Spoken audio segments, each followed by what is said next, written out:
evening from London, wrestling fans. I'm your host, Ben Allison, and you are listening to Wrestling Republic's daily broadcast, your one-stop shop for professional wrestling, insight, news, and reviews on a daily basis. And today, it's Monday, and you know what that means. It means it's time for Mailbag Monday. And boy, oh boy, do we have mail. You guys send in some questions for us, and we're going to answer them all today. It's going to be a really, really fun show. And you know what I say every single day. For a fun show, we need a fun panel, and let's kick things off with the co-host of the show, Clark Taylor. How are things, Clark? I'm stoked. You know, the Postal Service has Sundays off. We did not yesterday. Big day. Go check out Take It to the Table. No doubt about it. If you haven't seen it yet, an electrifying argument, if I do say so myself. But I'm stoked to be here and get into the mail because the mail's open on Monday. Let's talk about it, Ben. Absolutely. And yeah, Chaos over on Instagram is asking me if I've calmed down yet after that rant yesterday, which I won against you, Clark. Only joking. No, I'm not. It's absolutely a great debate. If you guys want to see it, you guys decide the winner, whatever, right? Take it to the table. Me and Clark, we went at each other for 30 minutes.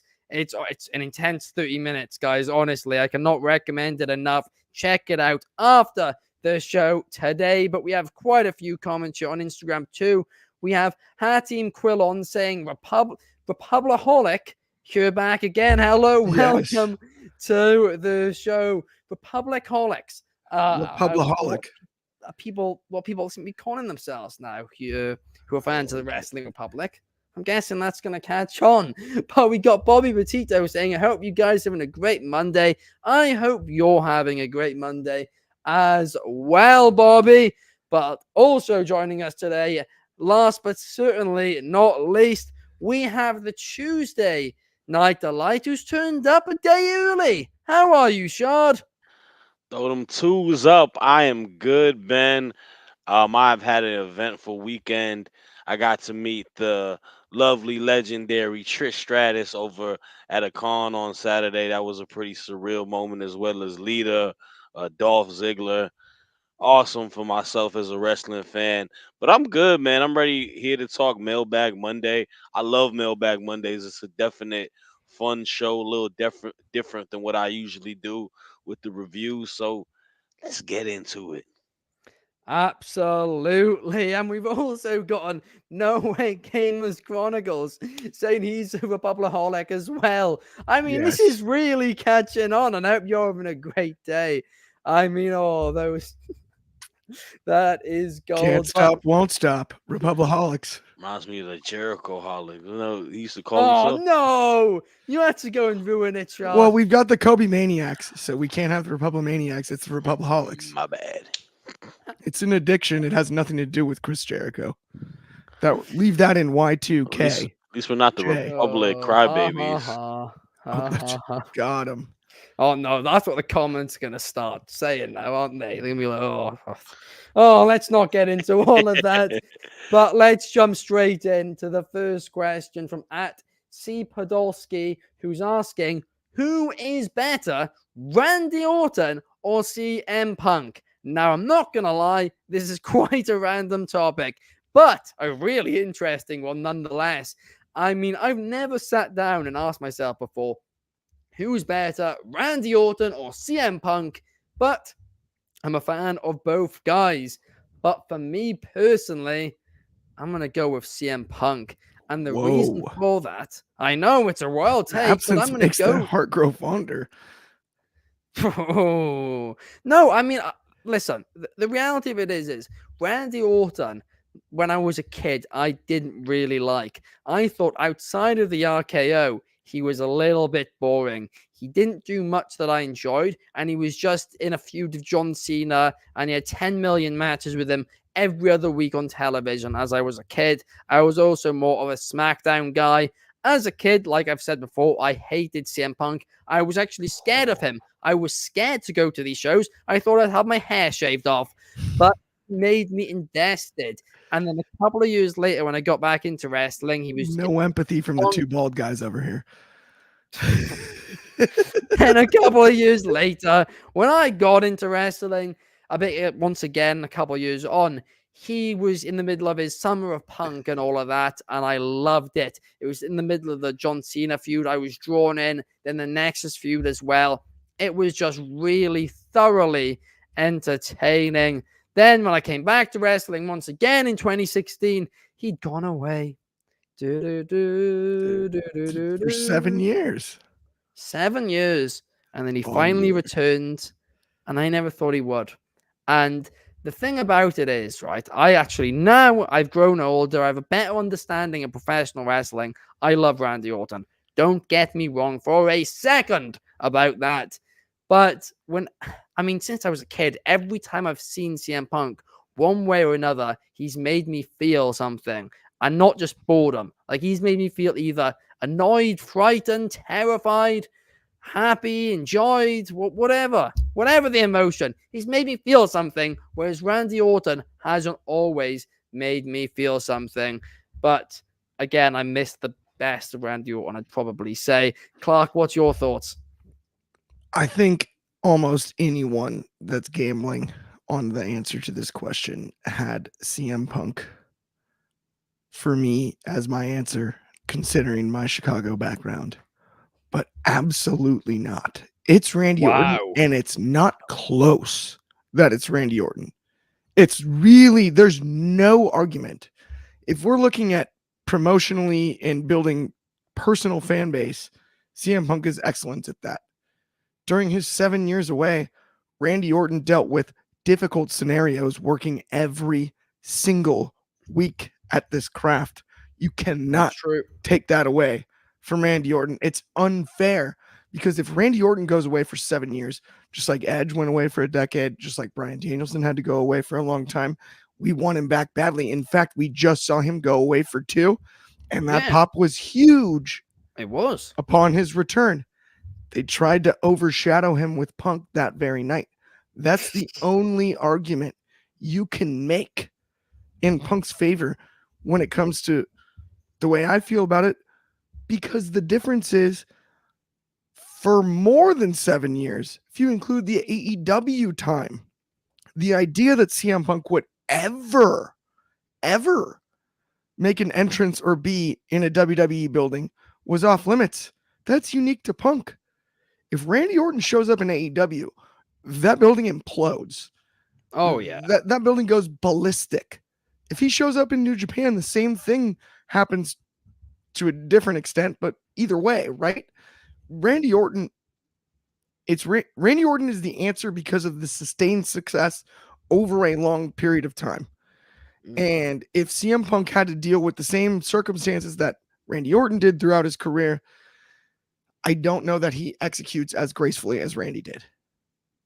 Wow. Okay. I can very much see that argument, by the way. I don't disagree at all. And you are right. He's been very consistent. But I also think what I'm saying is quite valid, because at the end of the day, right, what is the aim of professional wrestling? It's to make you feel something.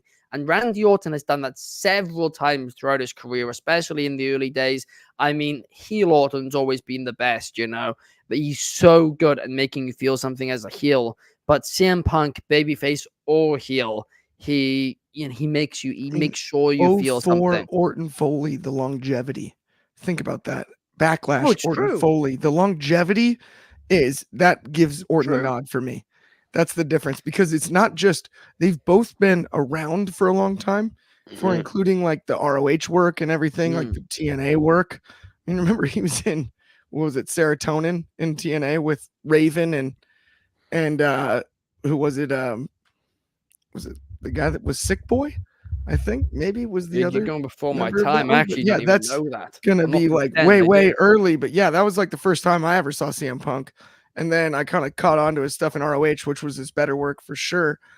But I mean, like, by comparison, Orton comes up immediately inserted into the Evolution stuff. Unbelievable Intercontinental Champion, youngest world champion at the time, big win when he does it. turns on Evolution as a really fun babyface run. And then we figure out that all of a sudden this guy, we need to be a heel, and he adapts over time. CM Punk has had a hard time with adapting. And that's, to me, that's Randy Orton's staying power. Adapting? Has he adapted, Ben? I don't. If you can't adapt to the current set of what's in front of you, why do you go away for 7 years? I mean, Randy Orton stayed through that. Different. That was different, and you know it. That's completely irrational. I'm just saying. I'm not letting you get. I gotta be the tiebreaker here, don't I? Yeah, you do. All right, man. I am a big fan of both superstars. I think CM Punk on the mic is one of the best speakers. He's a person that commands the room, is a person that has made moments. But I think the allure of him has been, he was a flash in the pan, right? We got a little bit of CM Punk for that time where he was in his prime. And I'm not even talking about ECW CM Punk. Like, from that time frame around like the 2010s to 2013, he was that dude. But we cannot discredit Randy Orton. My pick is Randy Orton, and I'll tell you why, Ben. Time is of the essence. As you spoke as yourself as a child, feeling gravitated to CM Punk. That was me for Randy Orton. Randy Orton was 11-year-old Shad watching LeBron James come into the league.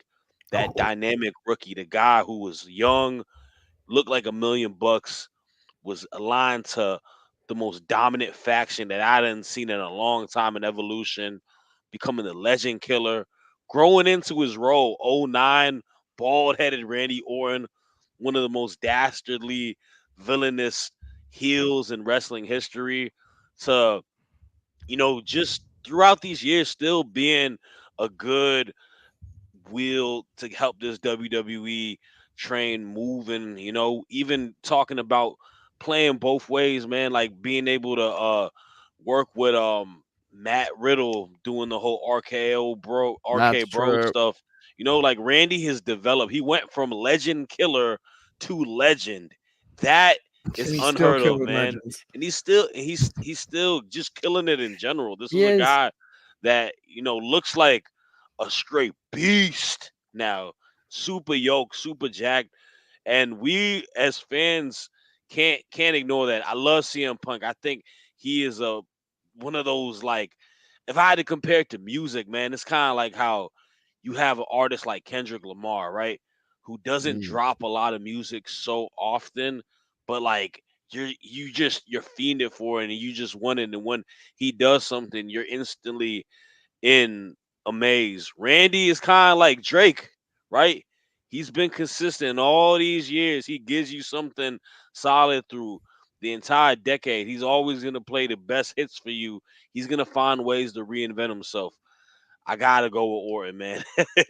And that is actually a great comparison, Drake and Kendrick Lamar.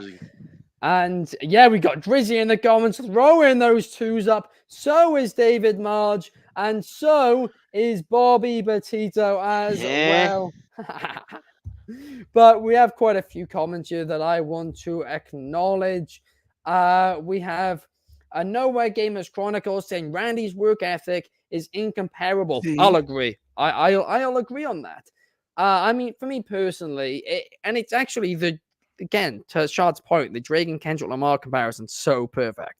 Because like you said, CM Punk, like he hasn't done it for as long as Randy. Well, in the big leagues as long as Randy. And he took time away as well. Randy's super, super consistent, but Punk's highs are higher than Randy's highs, in my personal opinion. Now that's subjective in itself.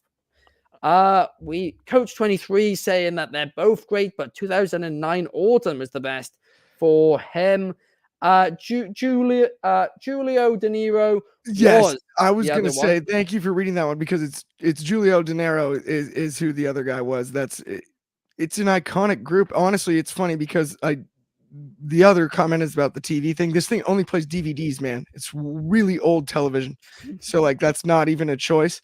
Otherwise, I totally would. But I did actually recently watch some old TNA DVDs on the side, and it's some good stuff. You can, to acknowledge that comment, that no Gamers Chronicle wants him to put the Wrestling Republic logo on the TV. We could burn the logo onto a DVD for you, Clark, and then you could put that in there. I was thinking with crisp imaging, a big sticker that I just take on and off. Yeah, you just stick it on. Like, ruin the TV screen. But I mean, Bobby Petito says Randy Orton has Cody Rhodes and TBRC Jr. in Legacy. Yeah, rated RKO, man. His whole thing with Bray, like he's got a lot of. It's true. He does. Yeah, I mean, no, it's true. He's been so consistent. And just to be clear, I'm not trying to hate on Randy here. I do like him, but CM Punk for me, that is. I'm not going to say the GOAT because I don't think he's the GOAT, but I do think he's one of the greatest of this generation. No, I didn't. I was controlling myself. I have control. Totally kidding. Anyway, let's move on and let's talk about the most underrated and overrated WrestleManias, because this is a question sent in by @Melissa.Robinson05. Clark, in your opinion, what's the most overrated WrestleMania and the most underrated one? This is really difficult. I've thought about a number on each sides. I would say the most underrated Mania that I've ever seen would probably be either 12 or 21. Okay. Hollywood, and ironically both are in California, but I think both are criminally underrated. They're really well done at big times in professional wrestling. Overrated is difficult because looking back, if I wanted to just make a bunch of people upset, truth be told, I think 3's overrated. Like outside of the build for Hogan slamming Andre and then the great Intercontinental title match between Steamboat and Savage. Piper was great on 3 as well, but I still think 3 in some ways upon rewatch, right? I don't think it's overrated for what it meant at the time. But if we're just talking strictly entertainment, like 3's a tough one. 3's a tough one to get through. Another overrated one I would add is honestly 30. As much as everybody loves 30 and everything that happened with 30 in New Orleans and everything with Bryan Danielson, top to bottom, it's not the greatest card of all time. I don't love the idea that the Undertaker's streak was ended at 30. That I thought was silly. I think that one's overrated upon rewatch without question. I'll go with 30 and 3 and ironically 12 and 21. So don't call me some kind of weird numbers guy. But if you're going to play roulette today, if you're in Vegas, maybe bet some of those numbers because I got good luck. Oh, David Marge is saying this could quite frankly be the biggest Mania ever. I mean, we're going to have to wait and see about that. For Coach 23, he's saying underrated is 21 and 33. 21, he agreed with me. I said 21 as well. And then the other one that I was going to say is honestly, Coach 23, I really agree with 32 and 34. But honestly, I don't even view those as underrated because I rated them bad at the time. Yeah. I Coach 23 saying that, right? That WrestleMania 32 and 34 are both overrated. I mean, I think you could make the argument for 34 because that was praised. But yeah, Clark's right. 32 was murdered at the time. Everybody hated it. Yes. So we've got David Martin. He loved 17 and 18. 2 of my all-time favorites. Absolutely. Oh, they absolutely were. Drizzy says 30 is a tough watch. And Coach 23 says that as well. I was afraid of getting a lot of hate for saying the 30 thing, by the way, because I know it's such a special and important Mania. But I'm glad that I said it because I thought about avoiding 30 altogether on that one. We've got we have Soul saying 32 is the worst ever. No, it's not. I don't think it is. I really don't think it is. I think that's actually. It's not underrated because it was great. Okay, but here's one that doesn't even get rated enough, and it was one that I was at WrestleMania 2000. WrestleMania 2000 is tough. That's in Anaheim as well. Mm. That one is Fatal 4-Way with Big Oh Show, Foley. It's that one I would call properly rated, yeah. but it wasn't rated very high. Yeah, I mean, honestly, I think some of the actual earlier WrestleManias are probably the worst. To be blunt about that, that's a hot take, and yeah, maybe you can say it's Yeah. my age too, but I really think that's the case, right?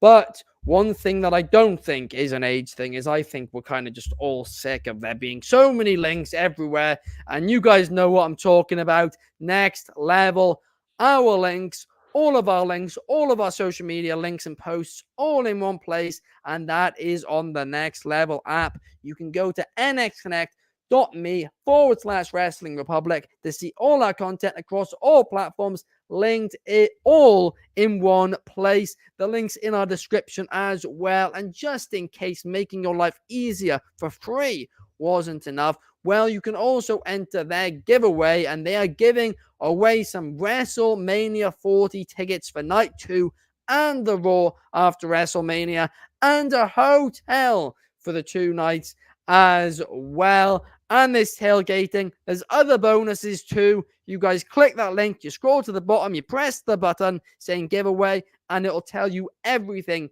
that you need to do. It's all free. You got nothing to lose. Seriously. And it helps us out as well. But now let's move on, and let's move on to discuss the next question, which was submitted by at pro_wrestling_kingdom, saying, if you had to choose one, give me your favorite pay-per-view from any company and why. Now, I'm presuming this question is not saying like your favorite pay-per-view of all time. I presume it's saying your favorite annual pay-per-view, like the favorite pay-per-view theme. And yeah, I mean, for me personally, obviously WrestleMania is the big one. Obviously, so is the Royal Rumble, but Money in the Bank has a special place in my heart. I just always found it so fun. I remember as a kid watching the matches at WrestleMania.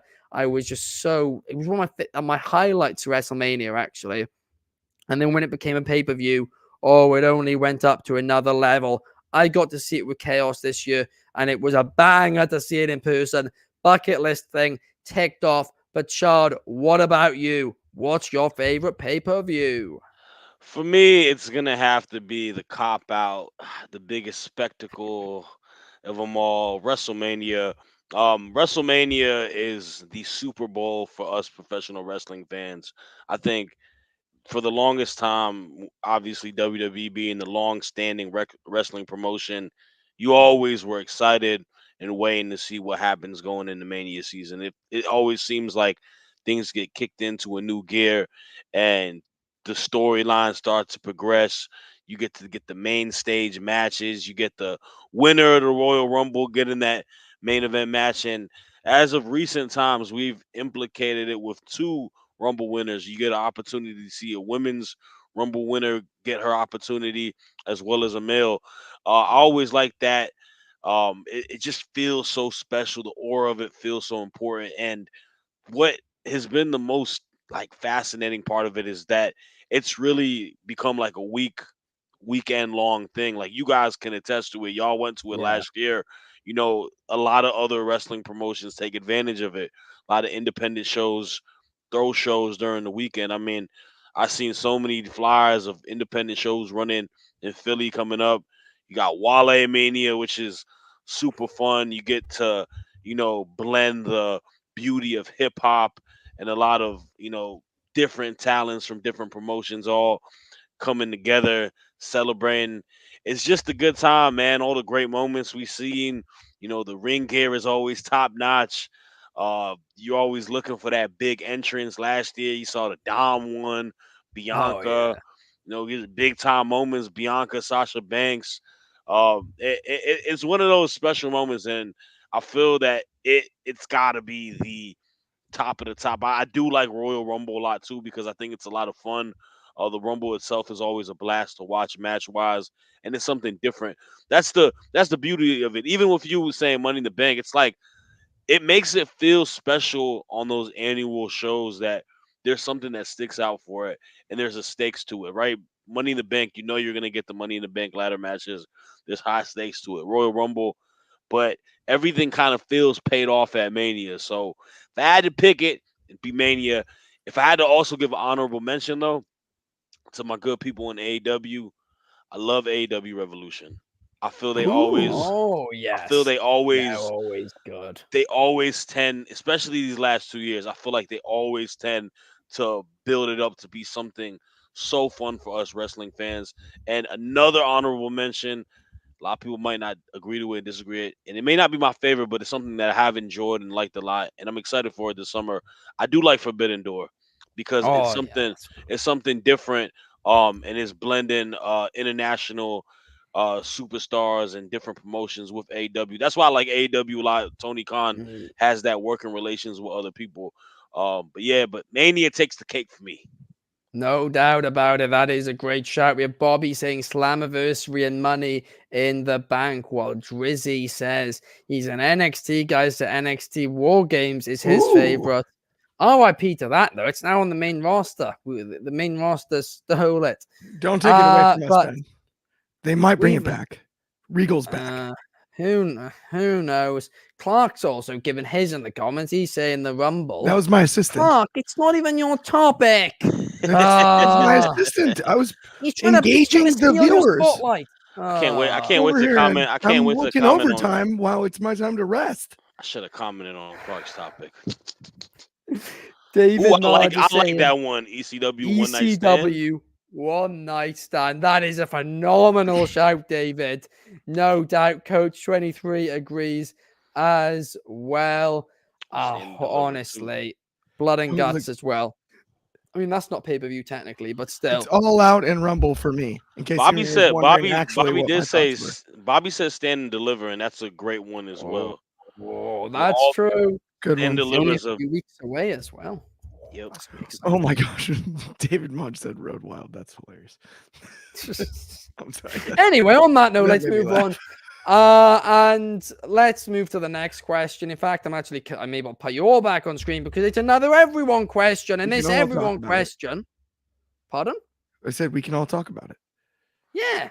Oh It's yeah, everyone. It's an all play game, whatever they used to I was say. just But we have a question from at Paint, but not least, who is asking with Kelly speaking about wanting to make a return in WWE now, which Diva era wrestler would you like to see make a run in current day WWE? A great question indeed. Shad, I'm going to throw this one to you first.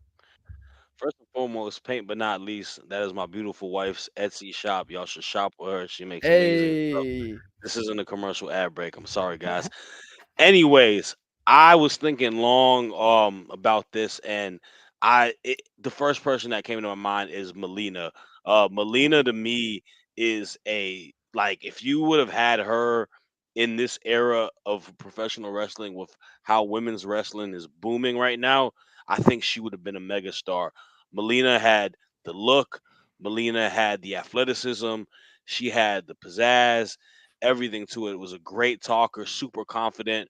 And then we even seen her within the last few years, her Rumble performance. She can still go at her age. I feel like she would have been a very plug and play women's wrestler, and just not just a manager to people, right? She was a very talented wrestler that kind of got underrated. I feel she could have been like in the same boat as where you see like a Carmella, kind of like what a Mandy Rose was doing in NXT. Like I think she could have brought that same sort of like good, conniving, you know, kind of bossed up heel, and would have had a lot of potential fun matches as a heel. A heel Melina in this era versus like a Becky Lynch, a heel Melina versus a babyface Bailey. Like I think there's a lot of opportunities that would have been good. I think she's one person that was a little bit ahead of her time during a time frame where women's wrestling wasn't really key on women's wrestling. It was more so of portraying them in a different standpoint of like eye candy and stuff like that. So that's one. If I had to give one honorable mention, though, I don't know if I'm gonna steal it from y'all, but I would like to see Lay Cool as a tag team with the women's that's division. a great I think they could have been good for the women's tag, especially I think a match that would have been a phenomenal and super entertaining would have been them versus the Iconics. I think that could have been. That's what came to my head when you said it, Shad. Yeah. That's what came straight there. We have quite a few comments, so let's look at these. Soul wants to see Victoria versus Rhea Ripley. Coach 23 saying Mickey James is underrated. Knowledge Gamers Chronicle is saying Alundra Blaze versus Charlotte Flair. Coach 23. Prime Mickey versus Prime Becky. Oh, that would have been good. Indeed. But Mickey wrestled a little bit like kind of towards like the end of the 2010s era, right? Like when she was doing the stuff with Alexa Bliss. Oh, yeah, she was. Yeah, she made a return for a bit, and it was actually quite enjoyable. She is an absolute talent. We have Drizzy in the comments saying Alicia Fox is criminally underrated as a wrestler. I agree, no doubt about it. But what about you, Clark? This was gonna be one of the toughest questions for me to answer of them all, and I was down to two really good choices, and I'm super stoked Shad said Lay Cool, because Layla was one of the choices myself, and it was just Layla, not Lay Cool. Once he said Lay Cool, I'm like, that's cool. We've covered that, because Lay Cool as a whole would be amazing. I love Michelle McCool, but I was just thinking Layla in general. You don't. Sounds like you're going to exclude her. She didn't have the run singles wise that Michelle did, and so that's why I was going to say Layla. I'm going to go further out of left field, but I'm also going to explain it. Candice Michelle. Because of the way we were training professional wrestlers at the time, Candice Michelle was one of the best talkers on the roster, male or female. There's no doubt about it. If you read Hardcore Diaries, Mick Foley's book, she's hilarious backstage as well. Charismatic beyond belief in the way that Mick describes her personality and everything about that. I've heard all great things about her. She was sent out there in the Divas era in a way that didn't allow her to display her athleticism or charisma to its full extent. Sure. And that's why I'm going with Candice Michelle. I think Candice could have been great in an era where there's some guidance as far as in-ring training, and let her talk on the microphone, because she oozed charisma, and she has since, always has, was great on the microphone every single time. And a lot of people forget about Candice Michelle. It's a name that doesn't get brought up often. She was a big deal and deserves her flowers for sure. That's my pick. Shout out Layla too, though, because I was between the two. Not a shout out to McCool because you hate her. You're not no, a fan. I'm a McCool fan. I thought she got her flowers at the time. By comparison. Yeah. By comparison. Trying to answer the question more objectively. Coach 23 saying didn't Lay Cool split the women's belt in half. I think they did, didn't they? Yeah. But one which I think, right, and this one about to say wasn't really underrated at the time. She was often women's champion and all of that. But I feel like in today's era, she'd be considered one of the GOATs, and that is Beth Phoenix. Honestly, I genuinely feel like mixing it up with Charlotte Flair, Rhea Ripley. I mean, we kind of have seen, mixed tag matches, glimpses of it. But I reckon at her prime in that women's division right now, she could have been one of the GOATs. She could have gotten to that level because she had the it factor. I would add Victoria to that category too, just because of the physicality. Would have served almost better in this era than in the era they were in, and they still flourished in the era that they were in, right? So I would add Victoria to that. That'd be a name I haven't mentioned yet, but I would definitely add her to that list as well. That is a great point. But now let's move on to the final question of the day, and this one's an internal question. It's been sent in by our own head of reviewing, Kobe Galanzowski. Thank you, Kobe. He's kind of given an opinionated question here because it gives an opinion. It's a bit subjective, right? His question is when did Cody Rhodes' story become more important than Roman Reigns' story? Firstly, I mean, we need to answer this question in two parts. Firstly, is this question / statement true? Secondly, when did it, become more important? I'm going to be honest, Joe. I don't necessarily think the stories become more important, but what I do think is Cody versus Rock has become more important than Cody versus Roman. That's what I said the other day, and I'll agree on that. Honestly, I think everybody has forgotten about the fact Cody versus Roman Reigns is happening night 2. Everybody's super focused on the tag match night 1 because they are spending so much time, and understandably so, building that up. The Rock's been doing an awesome job. A lot of that credit or criticism, I guess, is down to him, but I don't think you can criticize him. I think you can criticize Roman Reigns and the writing for Roman Reigns to not build up this Cody Rhodes match enough. He should be doing Raws right now. Like, he should be on Raw if Brock's on SmackDown. They need to be doing both stories on both shows if they want to make this double main event work, right? And I understand it. Roman's working a reduced schedule. Well, guess what? He should be adding a couple of dates to that calendar in Mania season. You should be. You're the champion. You're meant to be selling these pay-per-views. How can you have The Rock showing up more than you are? How? He's way busier than you are, Roman. But hey, I agree on that. But in terms of the story thing, I don't know how I feel. But Clark, how do you feel on it? Well, what do you want to talk about, Ben? Oh, come on, man. High clip. Come on, man. You handed this one to me. The tie clip is out. Dude, Cody Rhodes' story never became more important. It still isn't. That's the funniest part to me about this. I've been begging for the story to be told, and we've basically gotten to the point where it's like, Cody's mad, so he's gonna win the rematch. Like, there is no, outside of The Rock telling Cody's story on the microphone every time he grabs one or every time he cuts a promo on the internet, Cody's not doing anything to talk about why he's doing this. No, that's not true. I'm jumping in right there. He's done like 10 promos in the last 10 weeks about he's gonna hand the belt to his mom. Like, we just had a whole concert about it that was the most fill in the gaps of anybody that's filled in any gaps. It's Cody Rhodes. Maybe he's going to finish the story. Maybe he's not. It's making me root against it. I want Roman to cut him in half night 2.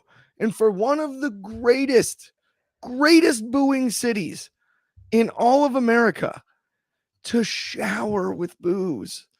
That reaction, it will drown out everything. We'll never need to see the rubber chicken highlight again from 39.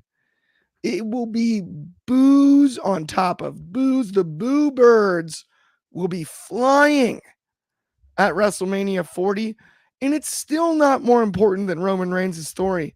The Rock's proving that, because if Cody goes over, the Roman Reigns story doesn't carry the same value, and he's not going over. It's not gonna happen. Not so fast, my friends.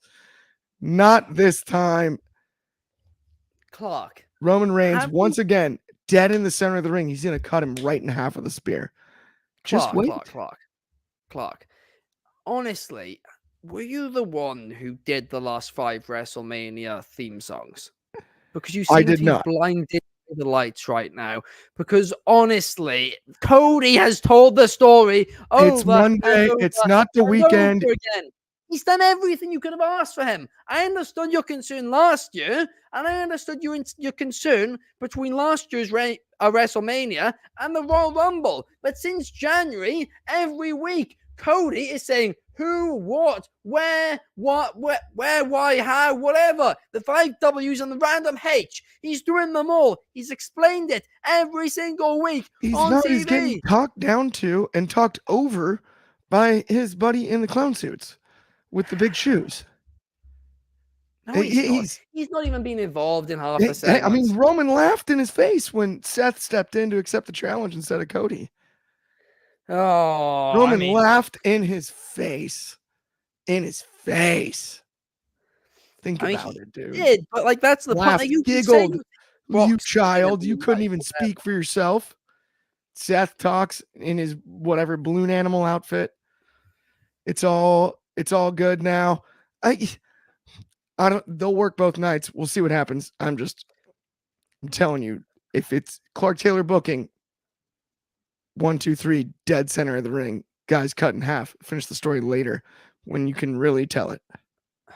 Well, Pierce, right? We got Pierce in the comments. Pierce, I usually agree with you, but he's saying Seth versus Drew is the weakest match on the Mania card. I massively disagree. Has Seth Rollins told that story? Nope. But has Drew McIntyre written a masterclass and Weakest? showed everybody how to do it? Yes. You think that ladder match for the tag team titles is not weaker than I don't get it at all. I don't know Coach about that 23 one. is saying Only Clark is on the turned Cody heel. thing. I promise I'm still a good guy, Coach 23. The We're friends. Taylors hate the Rhodes. It's a historical fact, I It's a think. big rivalry too. I Yeah. honestly reckon if we go back, right, there's a podcast Well, of your dad bloodline back in the guy. day hating on Dustin Rhodes as Yeah, well, and you're he was you're going you're, No, nuts, I like hating on him. Dustin. you're In fact, I'd say Dustin's my favorite Rhodes. Oh gosh, Shad, what about you? Has Reigns' Oh story man. been overshadowed by Cody's? So the thing about it is this: it's really how you interpret the whole situation. Because to me, how do you view Cody's story? I think there's a couple ways to view it. I think some people deliberately view it as I want to see this guy overcome and become champion and end up on top because he's put in a lot of work. He is a face of WWE as a baby face. He's a company man. He does, everything right to a T. But there's also that same batch that wants him to win just because they're kind of done with Roman Reigns being champion. And I think the to answer your question, where it became about Cody's story over than Roman's story is when we were waiting for Roman's story to end. We were just waiting for someone to finally beat Roman because that can go for the base on a lot of different stuff. Let's not forget Sami Zayn versus Roman Reigns. We really, really wanted Sammy to beat Roman because we were done with the story, and that was a fresh, fun idea to have Sammy as champ. Ultimately, it didn't happen. Jay Uso, same case, very compelling, fresh, new person, someone who gets an opportunity. We were bored. This whole bloodline stuff is getting stale. It's the same case. In my opinion, I feel like it's more about us getting kind of tired with Roman's story more than us being as thrilled for Cody. I think Cody is just a good void. And I think it kicked off for him, honestly. And it's crazy for me to say it now. Him losing last Mania because we felt like he took a loss and he was done dirty. That makes you want to root for him a little bit more. Yeah. Initially, when it happened, we were all outraged, teed off. But now that we go into it, please no ad libs while I'm talking, sir. I let you talk respectfully. Um, Oh, but yeah, Clark, you've just been owned for a second time I today. think it is a case where it is I can put myself on I got the control to put myself on the set camera myself, buddy. Don't play with me. But nah, I think it's a point where it helped him out in that case. I just don't know if it's 100% for Cody. And when Cody does possibly become champion, that's where I'm going to be intrigued to see what goes on, because that's kind of where we start with chapter one all over for him again. Because you accomplished the story. Now, what do you Yeah. do as champion, right?